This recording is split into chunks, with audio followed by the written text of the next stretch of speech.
تمہارے لیے تمہارا رب ایک مثال کو بیان کر رہا ہے، کان لگا کے اس مثال کو سنو، اپنے دل کے اندر اس مثال کو جگا دو، اپنا دماغ لگا کے سوچو کہ اللہ نے کتنی پیاری مثال دی ہے۔ حمد و ثنا کے لائق صرف اللہ رب العالمین کی ذات ہے، جس اللہ نے اس کل کائنات کو بنایا اور ساری کائنات کو، نظام کو جو چلانے والا ہے، زندگی اور موت کا مالک ہے، روزی عطا کرتا ہے اور مصیبت کے اندر پھنسے ہوئے انسانوں کو نکالتا ہے، ڈوبتے ہوئے بیڑوں کو پار لگاتا ہے۔ تعریف صرف اسی اکیلے اللہ ہی کی بنتی ہے۔ دنیا میں جتنی بھی تعریف کے قابل کوئی بھی چیزیں ہیں، ان کو بھی اگر قابل تعریف بنایا ہے تو رب العالمین نے ہی بنایا ہے۔ اس لیے تعریف کا حقیقی سزاوار، حقیقی مستحق اللہ رب العالمین کی ذات ہے۔ درود و سلام امام الانبیاء جناب محمد رسول اللہ صلی اللہ علیہ وسلم کی مقدس، مطہر اور پاکیزہ ذات گرامی کی، کہ جنہوں نے اس دنیا میں آ کر بھٹکی ہوئی انسانیت کو اللہ کا تعارف بتایا اور ان کے سامنے اللہ کا تعارف پیش کیا۔ اللہ رب العالمین کی قدرتیں کیا ہیں، اللہ رب العالمین کی ذات ہم سے کیا چاہتی ہے، یہ ہمارے پیارے نبی جناب محمد صلی اللہ علیہ وسلم نے ہی ہمیں بتلایا ہے۔ اللہ رب العالمین کی بارگاہ میں دعا ہے کہ مالک کائنات ہمارے پیارے نبی جناب محمد صلی اللہ علیہ وسلم پر اپنی مرضی کے مطابق لا تعداد درود و سلام نازل فرمائے۔ عید الاضحیٰ والے دن جڑاوالا شہر کے اندر ایک انتہائی افسوسناک واقعہ پیش آیا کہ ایک انسان کو، بلکہ دو آدمیوں کو اس لیے قتل کر دیا گیا کہ انہوں نے کہا کہ قربانی صرف اللہ کے لیے کی جاتی ہے، اللہ کے غیر کے لیے قربانی نہیں کی جاتی۔ اب جس نے ان دو مسلمانوں کو قتل کیا ہے وہ بھی کلمہ گو مسلمان تھے، کوئی کافر نہیں تھے۔ وہ بھی کلمہ پڑھتے ہیں، وہ سمجھتے ہیں کہ ہم مسلمان ہیں اور یہ سمجھتے ہیں کہ وہی حقیقی اور سچے مسلمان ہیں۔ لیکن یہ کیسی مسلمانی ہے کہ جب ان سے کہا جائے کہ عبادت اللہ کے لیے کرو تو ان کے دلوں کے اندر غصہ بھر جاتا ہے، ان کے دل کی کیفیت ہی کچھ اور ہو جاتی ہے۔ اب دنیا کے اندر جتنے بھی انبیاء اس کائنات کے اندر اللہ تعالیٰ نے بھیجے، ہر نبی کے بارے میں اللہ نے فرمایا کہ اس نے سب سے پہلی بات آ کے اس دنیا کے لوگوں کو یہ بتلائی، ان اعبدوا اللہ واجتنبوا الطاغوت، عبادت صرف ایک اکیلے اللہ کی کرو اور اللہ کے علاوہ کسی اور کی عبادت نہ کرو۔ یعنی اللہ کے علاوہ کسی نبی کی بھی عبادت آپ نہیں کر سکتے، اللہ کے علاوہ کسی ولی کی بھی عبادت آپ نہیں کر سکتے، اس لیے کہ عبادت اللہ رب العالمین کا حق ہے۔ اور عبادت کس کی جاتی ہے یہ بھی قرآن نے ہمیں بتلا دیا ہے، لیکن افسوس کا مقام یہ ہے کہ ہم اس قرآن کو پڑھتے نہیں ہیں، اس قرآن کو سمجھنے کی کوشش نہیں کرتے۔ جن کو سمجھ آتا ہے وہ بھی کسی کو سمجھانے کی کوشش نہیں کرتے کہ اس قرآن نے آپ کو بتلا دیا ہے کہ عبادت کس کی جائے اور عبادت جس کی جائے اس کے اندر کون کون سی صفات ہونی چاہیے۔ اگر کسی کے سامنے آپ سجدہ کر رہے ہو، کسی کے لیے آپ رکوع کر رہے ہو، کسی کے لیے آپ قربانی کر رہے ہو، کسی کے نام کے اوپر آپ جانور ذبح کر رہے ہو، کسی کے نام کی نذر و نیاز آپ دے رہے ہو، تو اس کے اندر کون کون سی خوبیاں ہونی چاہیے، کون کون سی صفات ہونی چاہیے، تب جا کے وہ عبادت کا مستحق بنے گا۔ اور عبادت ایک جامع لفظ ہے، ہر اس کام کو عبادت بولتے ہیں جس کام کے کرنے کا اللہ اور اس کے رسول نے ہمیں حکم دیا ہے کہ یہ کام آپ کیجئے، وہ کام عبادت ہے۔ وہ کوئی بھی کام ہے، چاہے وہ نماز ہے، روزہ ہے، حج ہے، زکوٰۃ ہے، دعا ہے، خوف ہے، محبت ہے، جو کچھ بھی اللہ اور اس کے رسول نے ہمیں بتلایا ہے کہ یہ کام آپ کیجئے، اس کام کا کرنا عبادت ہے۔ اور جس کام سے اللہ اور اس کے رسول نے منع کیا ہے کہ یہ کام مت کیجئے، اس کام کو نہ کرنا یہ بھی عبادت ہے۔ نیکی کرنا عبادت ہے اور گناہ سے بچنا بھی عبادت کے اندر شامل ہے۔ تو اللہ رب العالمین نے سورۃ البقرہ میں ہمیں یہ بتلایا ہے کہ عبادت کس کی جائے، اور عبادت اگر کی جائے اللہ رب العالمین کی تو کیوں کی جائے۔ اللہ رب العالمین نے لاجک بھی پیش کیا ہے، ریزن بھی دی ہے کہ جو دنیا کا انسان ہے عقل کا استعمال زیادہ کرتا ہے، دلائل کے اوپر اس کو یقین کم آتا ہے، عقل کا استعمال زیادہ کرتا ہے، تو اللہ رب العالمین نے اس کو عقل کے زاویے کے اندر پرکھنے کی اجازت دی ہے کہ عبادت کر تو کیوں کر۔ اللہ نے ایک لاجک بھی پیش کیا، ایک ریزن بھی دی۔ رب العالمین نے سورۃ البقرہ میں ارشاد فرمایا، اور اللہ نے یہ پیغام پوری دنیا کے انسانوں کو دیا ہے، صرف مسلمانوں کو ہی نہیں بلکہ اس کائنات کے اندر جو بھی انسان ہے، سانس لینے والا زندہ انسان اس دنیا کے اندر جو بھی آیا ہے یا جو اس کے بعد آئے گا، اللہ نے سارے کے سارے انسانوں کو مخاطب کیا ہے کہ آپ عبادت کرو اللہ رب العالمین کی۔ تو عبادت کیوں کرو؟ اللہ ذو جلال والاکرام نے ارشاد فرمایا، یا ایھا الناس اعبدوا ربکم الذی خلقکم والذین من قبلکم لعلکم تتقون۔ اللہ پاک نے فرمایا دنیا جہان کے انسانوں اپنے اس رب کی عبادت کرو کہ جس رب نے تمہیں پیدا کیا، مطلب جو پیدا کرنے والا ہوتا ہے عبادت اسی کی جاتی ہے، جو پیدا کرنے والا ہو، جو پیدا کر سکتا ہو، وہ اللہ رب العالمین کی عبادت تم اس لیے کرو کہ اللہ رب العالمین نے اتنے بڑے آسمان کو بغیر ستونوں کے کھڑا کیا ہے۔ کیا دنیا کا کوئی انسان جس کی تم عبادت کرتے ہو، دنیا کا کوئی بت جس کے سامنے تم سجدے کرتے ہو، کیا کوئی ایسا بت ہے، کیا کوئی ایسا ولی ہے، کیا کوئی ایسا نبی ہے جو ایک عمارت کو بغیر ستونوں کے کھڑا کر دے؟ اللہ رب العالمین نے اتنے بڑی زمین کو تمہارے لیے بچھونا بنا دیا، کیا اللہ کے علاوہ کوئی ایسا ہے جو تمہارے لیے زمین کو بچھونا بناتا؟ وہ اللہ رب العالمین ہے جس نے زمین کے سینے کو چیر کے تمہاری روزی کا بندوبست کیا۔ کیا اللہ کے علاوہ کوئی ایسا ہے جو تمہارے لیے روزی کا بندوبست کر سکے؟ اور وہ اللہ ایسا ہے جس نے پتھروں کو پھاڑ کے اس کے درمیان سے تمہارے لیے پانی نکال دیا۔ کیا اللہ کے علاوہ کائنات میں کوئی ایسا ہے جو تمہارے لیے پانی لے کے آ جائے؟ بلکہ اللہ نے سورہ ملک کے اندر ارشاد فرمایا، قُلْ إِنْ أَصْبَحَ مَاؤُكُمْ غَوْرًا فَمَن يَأْتِيكُم بِمَاءٍ مَّعِينٍ۔ جو پانی تمہیں اللہ نے پینے کے لیے دیا ہے، اگر کائنات کا رب اس پانی کو خشک کر دے، اللہ رب العالمین کے علاوہ کائنات میں کون ہے ایسا جو تمہیں اس طرح کا میٹھا پانی دوبارہ دے سکے؟ یہ اللہ رب العالمین کی ذات ہے، پیدا کرنے والا، خالق اور مالک، اور بندہ اللہ رب العالمین کو چھوڑ کے کسی اور کے در پہ کیسے جا سکتا ہے؟ قربانی کسی اور کے لیے کیسے کر سکتا ہے؟ سجدہ اور نظر و نیاز کسی اور کے لیے کیسا کر سکتا ہے؟ کہ اللہ نے فرمایا انسان تیرے اوپر تو وہ وقت بھی آیا جب تیرا ذکر اس دنیا کے اندر موجود ہی نہیں تھا، تو دنیا کے اندر تیرا نام و نشان تک موجود نہ تھا۔ ہم نے ایک نطفے کو تیری ماں کے پیٹ کے اندر لے کے گئے، وہاں پہ دو پانیوں کو آپس میں ملایا،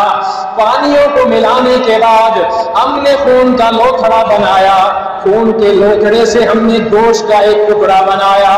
گوشت کے ٹکڑے سے ہم نے ہڈیاں بنائی، ہڈیاں بنانے کے بعد تیرے جسم کے ایک ایک جوڑ کو جوڑا، اس کے اوپر ہم نے پٹھے چڑھائے، جن کو بنایا، جسم کے ہر جوڑ کو اپنی اپنی جگہ پہ لگایا، دل تک دھڑکنے کے لیے تیرے سینے کے اندر لگایا، دیکھنے کے لیے ہم نے تجھے آنکھیں دو عطا کر دی، سننے کے لیے کان عطا کر دیے، سوچنے کے لیے عقل عطا کر دی۔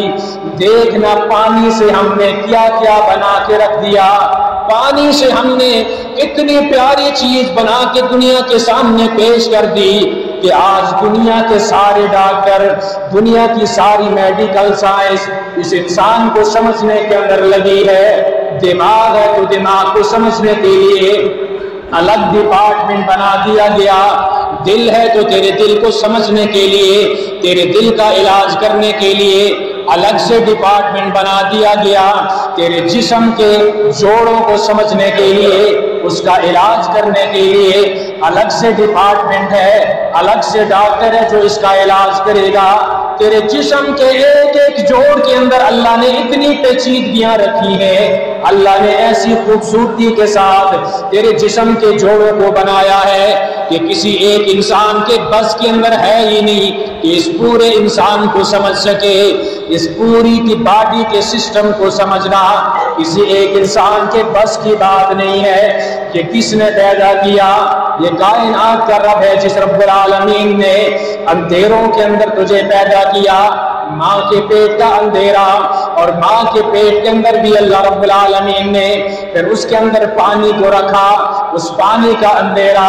پانی کے اوپر اللہ نے ایک جھلی چڑھا دی، اس جھلی کا بھی اندھیرا۔ اتنے اندھیروں کے اندر اللہ رب العالمین نے اتنی پیاری تصویر بنائی، اتنا پیارا انسان بنایا۔ جب دنیا کے سامنے آیا، دنیا بڑی خوش ہوئی کہ بچہ پیدا ہوا ہے، لیکن جب یہ انسان بڑا ہوا، جوان ہوا، جب یہ عقل اس کے کام کرنے لگی، جب یہ سمجھنے لگا، جب یہ کائنات کے اندر غور و تدبر کرنے لگا، تو اس وقت کہنے لگا کہ یہ کائنات تو ویسے ہی بن گئی ہے، اس کے بنانے والا ہی کوئی نہیں۔ پھر دیکھ تجھے کیسے بنا دیا گیا، تجھے کس طرح پیدا کر دیا گیا۔ اگر کوئی بنانے والا ہی نہ ہوتا تو تو پانی سے انسان کیسے بنتا؟ اگر کوئی بنانے والا ہی نہ ہوتا، زمین کے اندر جا کے بیج تو چھوڑ کے آتا ہے، زمین کے سینے کو کون اٹھاتا؟ اس بیج کو زمین کے سینے سے باہر کون نکالتا؟ تیری روزی کا بندوبست کون کرتا؟ اسی لیے فرمایا اعبدوا ربکم الذی خلقکم، عبادت صرف اس رب کی کر جس رب نے تجھے پیدا کیا، والذین من قبلکم، اس کائنات کی ہر چیز کو اللہ نے پیدا کیا، تیرے باپ دادا کو اللہ نے پیدا کیا، انسان اول کو بھی اللہ نے پیدا کیا، اللہ نے بنایا، لعلکم تتقون۔ عبادت اللہ کی اس لیے کر تاکہ تو پرہیزگار بن جائے، تاکہ تو گناہوں سے بچ جائے، تیرے دل میں اللہ کی محبت آ جائے، تیرے دل میں مالک کائنات کی محبت پیدا ہو جائے، کائنات کی ہر چیز کی نفرت تیرے دل میں آ جائے۔ اگر تیری محبت ہو تو اللہ کے لیے ہو، اگر تو نفرتیں کرے تو اللہ رب العالمین کی رضا کے لیے۔ تو عبادت اس کی کر جس نے پیدا کیا ہے، جو پیدا نہ کر سکے وہ عبادت کے لائق یا مستحق نہیں ہو سکتا۔ اور اس بات کا ذکر اللہ تعالیٰ نے سورۃ الحج میں ایک بڑی خوبصورت مثال دے کے سمجھایا ہے۔ اللہ رب العالمین کا کلام ویسے بڑا ہی خوبصورت ہے،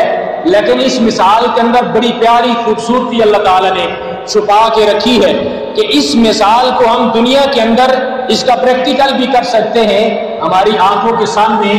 یہ مثال اڑتی ہے، یہ ایسی مثال ہے جو ہماری آنکھوں کے سامنے روزانہ اڑتی ہے، اور اللہ رب العالمین نے اس مثال کو ہمارے لیے قرآن میں بیان کر دیا تاکہ ہم عقل کو استعمال کریں، کر کے سمجھنے والے بن جائیں۔ یہاں پہ بھی اللہ نے پوری انسانیت کو ہی بلایا، صرف مسلمانوں مومنوں کو نہیں بلایا، بلکہ اللہ رب العالمین نے فرمایا یا ایھا الناس ضرب مثل فاستمعوا له ان الذين تدعون من دون الله لن يخلقوا ذبابا ولو اجتمعوا له۔ اے لوگوں کا جتنے بھی اس کائنات کے اندر لوگ ہو، تمہارے لیے تمہارا رب ایک مثال کو بیان کر رہا ہے، کان لگا کے اس مثال کو سنو، اپنے دل کے اندر اس مثال کو جگا دو، اپنا دماغ لگا کے سوچو کہ اللہ نے کتنی پیاری مثال دی ہے کہ اللہ رب العالمین نے فرمایا کہ جن لوگوں کو تم اللہ کے علاوہ پکارتے ہو دعا کے لیے، کہ اللہ رب العالمین کے علاوہ جن لوگوں کو دعا کے لیے پکارتے ہو کہ فلاں پیر تو مجھے اولاد دے دے، فلاں قبر والے میری فلاں مشکل کو حل کر دے، اے حسین میری اس مشکل کو حل کر دے، اے علی میری مشکل کو حل کر دے، جن کو بھی اللہ کے علاوہ تم بلاتے ہو دعا کے لیے پکارتے ہو، اللہ رب العالمین نے فرمایا لن يخلقوا ذبابا ولو اجتمعوا له، سارے کے ساروں کو بلا لو، سارے کے سارے مل کر ایک مکھی کو بھی نہیں بنا سکتے۔ مکھی تمہارے سامنے اڑ رہی ہے، اس کائنات ساری مل کے ایک مکھی کو بنا کے دکھا دو۔ وَإِن يَسْلُبُهُمُ الذُّبَابُ شَيْئًا لَا يَسْتَنقِذُوهُ مِنْهُ، مکھی بنانا تو بڑے دور کی بات ہے، مکھی کے دو پر ہیں، اس کا جسم ہے، مکھی اڑتی ہے، کھاتی پیتی بھی ہے، مکھی تو زندہ ہے، مکھی بنانا بڑے دور کی بات ہے۔ مکھی کا ایک لائف سٹائل ہے، مکھی کے زندگی گزارنے کا ایک طریقہ ہے، مکھی ایک نسل ہے، ایک مخلوق ہے، یہ بنانا تو بڑے دور کی بات ہے۔ مکھی اگر تمہارے کھانے میں سے کوئی چیز لے کے اڑ جائے، ساری کائنات کے لوگ مل کے اس مکھی کے منہ سے وہ چیز واپس چھین کے دکھا دو، ساری کائنات کے لوگ اس مکھی کے منہ سے وہ چیز نکال نہیں سکتے، چھین نہیں سکتے۔ ضعف الطالب والمطلوب، اللہ نے فرمایا کہ مطالبہ کرنے والا، دعا کرنے والا انسان بھی کمزور ہے، ضعیف ہے، نادوا ہے، اس کے پاس بھی کوئی قدرت نہیں ہے۔ جس قبر والے سے تو مانگتا ہے وہ بھی ضعیف ہے، وہ بھی تیری مدد نہیں کر سکتا۔ جس کسی کو بھی اللہ کے علاوہ تو بلاتا ہے وہ تیری مدد نہیں کر سکتا، وہ تیری مدد نہیں کر سکتا۔ اور پھر اللہ رب العالمین نے سورۃ الاحقاف کے اندر اپنے پیارے نبی جناب محمد صلی اللہ علیہ وسلم سے فرمایا کہ میرے محبوبہ تو فرما دے کائنات کے لوگوں کو، قل ارأیتم ما تدعون من دون اللہ ارونی ماذا خلقوا من الارض ام لهم شرک فی السماوات ایتونی بکتاب من قبل هذا او اثارت من علم ان کنتم صادقین۔ فرمایا میرے محبوبہ تو ان لوگوں سے کہہ دے کہ جن کو تم اللہ کے علاوہ پکارتے ہو، دعا کرتے ہو، ان سے مدد مانگتے ہو، ان کے لیے قربانیاں کرتے ہو، ان کے لیے عبادات کرتے ہو، نظر و نیاز جن کے نام کی دیتے ہو، یہ لوگ کیا ان میں سے کوئی ایسا ہے کہ جس نے زمین کے اندر کوئی ایک چیز کو پیدا کیا ہو، زمین کے اندر ایک ذرہ بھی انہوں نے کائنات کے اندر بنایا ہو، پیدا کیا ہو؟ بتاؤ نا، مجھ کو دکھلاؤ۔ ام لہم شرک فی السماوات، یا ان لوگوں کی آسمان کے اندر کوئی شراکت ہو، آسمان میں نے ساتھ بنائے، بغیر ستونوں کے بنائے، اتنا بڑا آسمان کہ جس کا کنارہ تم ڈھونڈ نہیں سکتے، اتنا دور آسمان کہ جس تک تم پہنچ نہیں سکتے، اس آسمان کے بنانے کے اندر کیا کوئی تمہارا اس دنیا کے اندر کوئی انسان بھی شریک تھا یا نہیں؟ ارونی ماذا خلقوا من الارض، زمین میں کچھ بنایا ہو تو مجھے دکھلاؤ، آسمان کے اندر انہوں نے کچھ بنایا ہو تو پھر بھی مجھے بتاؤ۔ اگر کوئی ہے تو کتاب میں سے کوئی ایسی کتاب دنیا کی لے آؤ جس کے اندر تمہارے لیے دلیل موجود ہو، ثبوت اس بات کا موجود ہو کہ انہوں نے اللہ کے علاوہ بھی اللہ کے علاوہ ان لوگوں نے بھی کسی چیز کو پیدا کیا ہے۔ او اثارت من علم، یا جو تمہارے پاس علم ہے نا، بڑے سائنسدان بنے پھرتے ہو، تم کہتے ہو کائنات کے اندر ہم نے معلوم کر لیا کہ کائنات بنی کیسے تھی، دھماکہ ہوا تھا، بگ بینگ تھیوری بیان کرتے ہو دنیا کے سامنے، فخر کرتے ہو، کیا تمہاری سائنس تمہیں یہ بات بتا سکتی ہے کہ جب یہ کائنات بنی تھی تو اس کائنات کے بنانے کے اندر ایک خالق، ایک مالک کے علاوہ کوئی دوسرا بھی موجود تھا؟ ایک جو مالک ہے بنانے والا، اس کے علاوہ بھی کوئی دوسرا موجود تھا یا نہیں؟ اگر تمہارے پاس کوئی دلیل ہے تو پھر لا کے میرے سامنے پیش کرو۔ اگر تم سچے ہو تو کائنات کے لوگوں کے پاس کہاں پہ دلیل ہے؟ یہ وہ سبق ہے جس سبق کو سمجھانے کے لیے اللہ رب العالمین نے اس دنیا کے اندر کم و بیش 1,24,000 پیغمبروں کو اس دنیا کے اندر بھیجا، جو اسی پیغام کو بتانے کے لیے، امتوں کو سکھانے کے لیے، اس بولے والے انسان کو بتانے کے لیے کہ تیرے مالک نے تجھے جو نطفے سے بنایا ہے، عبادت اسی کی کر، عبادت اسی کا حق بنتا ہے، اور جو بھی عبادت کا نام ہے وہ صرف اور صرف ایک اکیلے اللہ ذوالجلال والاکرام کی کر۔ اگر قربانی کرنی ہے تو اللہ کے نام کی کر، جانور ذبح کرنا ہے تو اللہ کے نام پہ کر، بسم اللہ پڑھے گا، اللہ کا نام لے گا تو جانور تیرے لیے حلال ہے۔ اللہ کے علاوہ اگر نبی کا نام بھی لے لے گا، کسی ولی کا، صدیق کا، شہداء کا، کسی کا بھی نام لے گا تو وہ نظر و نیاز، وہ قربانی، وہ جانور تیرے لیے حرام ہو جائے گا، اس لیے کہ تم نے اللہ کے غیر کا اس کے اندر نام شامل کیا ہے، اللہ کے غیر کو اس کے اندر شریک کیا ہے۔ تو یہ جو پیغام ہے کائنات کے اندر، آج ہم غیر مسلم کو کیا بتائیں کہ آپ ایک اللہ کے ماننے والے بن جاؤ؟ ہمارا مسلمان اس بات پہ لڑتا ہے کہ آپ یہ بات کیوں کہتے ہو کہ عبادت صرف اللہ کی بنتی ہے، دعا صرف اللہ سنتا ہے، اور اولاد صرف اللہ دیتا ہے، مشکلیں صرف اللہ دور کرتا ہے۔ اللہ نے دنیا کے اندر اور بھی لوگ بنائے ہیں، ولی ہیں، صدیق ہیں، شہداء ہیں، بڑے بڑے ولی اس کائنات کے اندر آئے ہیں، بڑی بڑی کرامتوں والے، بڑی بڑی کرنیوں والے اس دنیا کے اندر آئے ہیں۔ ہم ان سے کیوں نہ مانگے؟ ہم ان سے اولاد کیوں نہ مانگے؟ بھائی وہ جو کرنی والا تھا اسے بھی پیدا اللہ رب العالمین نے ہی کیا ہے، اور اسے موت دی ہے جو رب العالمین نے ہی دی ہے۔ تم نے اس کو اپنے ہاتھوں سے نہلایا، کفن پہنایا، اپنے کندھوں پہ اس کو اٹھایا، جا کے قبر کے اندر جا کے دفن بھی کر دیا، منو مٹی تلے دبا کے تم سمجھنے لگے کہ وہ تمہاری مشکلوں کو حل کرے گا۔ وہ تو خود مشکل کے اندر ہے، اس کی اگر اللہ مدد نہ کرے تو وہ قبر کے اندر سوالوں کا جواب نہیں دے سکتا، قبر کے عذابوں سے بچ نہیں سکتا، میدان معاشر کی سختیوں سے بچ نہیں سکتا۔ اللہ کے علاوہ کوئی مددگار اس کا بھی کوئی نہیں ہے، جیسے تمہارا اللہ رب العالمین کے علاوہ کوئی بھی